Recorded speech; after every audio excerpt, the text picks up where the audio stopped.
Hello दोस्तों, चलिए हम आपके लिए लेकर आए हैं आयु का व्युत्क्रम कक्षा 12। जैसे कि मैंने पिछली वीडियो में बताया था 2x2 का। अब ये आपका 3x3 का, आपको इसमें इसका व्युत्क्रम निकालना है 3x3 का। देखिए, बस सवालों में मतलब कि ये सवाल ऐसे नहीं है कि इसमें एक फार्मूला लगाया और उस फार्मूले के आधार पर करते गए और हो गया। इसमें आपकी नॉलेज यूज करनी पड़ेगी, जितनी आपकी नॉलेज है, आपको सोचना है इसमें क्या करना है। तो इसलिए भी मैंने सवाल पहले ही सॉल्व करके रख रखा है और आपको स्टेप बाय स्टेप में बताता जाऊंगा, समझाता जाऊंगा, आप इसे देखते जाइए। क्योंकि जैसे मैंने अभी आपको बताया, ये कोई फॉर्मूले वाला सवाल नहीं है जिसमें फॉर्मूले लगा के करते चले गए, कैलकुलेशन और हो गया सही।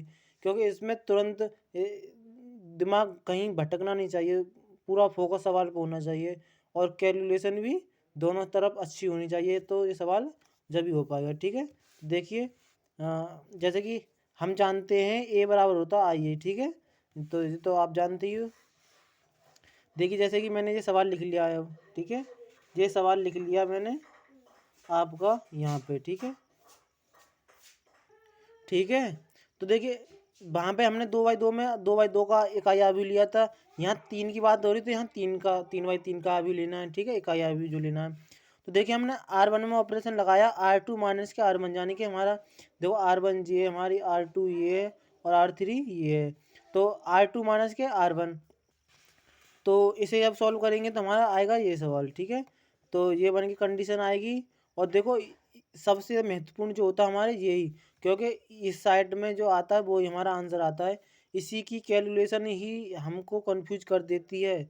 इस साइड से तो करते चले जाते हैं क्योंकि इसको तो ये बना के लिया है, हो गया। लेकिन इधर का जो है वही सबसे महत्वपूर्ण है, क्योंकि हमारा यही तो आंसर निकल कर आता है। आंसर क्या हमारा यही निकल कर आता है। ठीक है, तो देखिए, अब R2 में ऑपरेशन लगाया, R1 और R1 माइनस R2। ठीक है, तो इसमें जब ऑपरेशन लगाएंगे आप सोल्व कर लेना, आप देख लेना। R1 माइनस का R2, इसमें भी यही घटाया है। ठीक है, और R3 के लिए देख लेते हैं। ओ सॉरी, फिर तीसरा जो ऑपरेशन हमारा R1 के लिए ही है, R3 माइनस के R1। तो हमारी ये कंडीशन बनकर आई। ठीक है, तो अब देखते हैं आगे।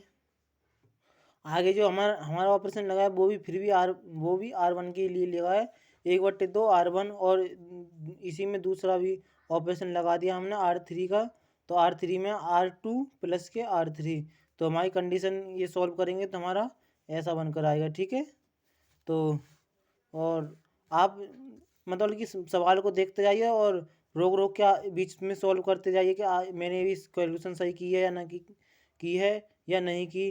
क्योंकि मेरी कैलकुलेशन बहुत कच्ची है आपके मुकाबले में। ठीक है, तो अब R3 के लिए ऑपरेशन लगाया मैंने, 3R1 माइनस के R3। तो जब इसमें ऑपरेशन लगाएंगे तो हमारी बनकर आएगा ये। ठीक है, तो जब ये बनकर आएगा R3 के लिए, 3R1 माइनस के R3, तो 3R1 इसमें 3 का गुणा करके इसमें घटाया। ठीक है, ये बनकर आई है। अब आगे देखते हैं, R2 के लिए लिखा है 3R3 2R3 प्लस के R2। तो इसके लिए हमारी ये कंडीशन बनकर आई है। ठीक है, तो हमारी ये देखो, अब ये साइड जो क्या है, ये इकाई आव्यूह बनकर आ गया, हमारा आ गया। तो जब ये इकाई आव्यूह बनकर आ गया तो A बराबर आई ए से। ठीक है, तो क्या हो जाएगा, इसका A इनवर्स निकल कर आएगा हमारा ये। ठीक है, क्योंकि A इनवर्स, इसको A को इधर ले आते हैं, A इनवर्स में आ जाता है, तो ये A इनवर्स हो जाता है। ठीक है, और क्योंकि ए इनवर्स बराबर जो होता है आई होता है। ठीक है, तो यही था बस।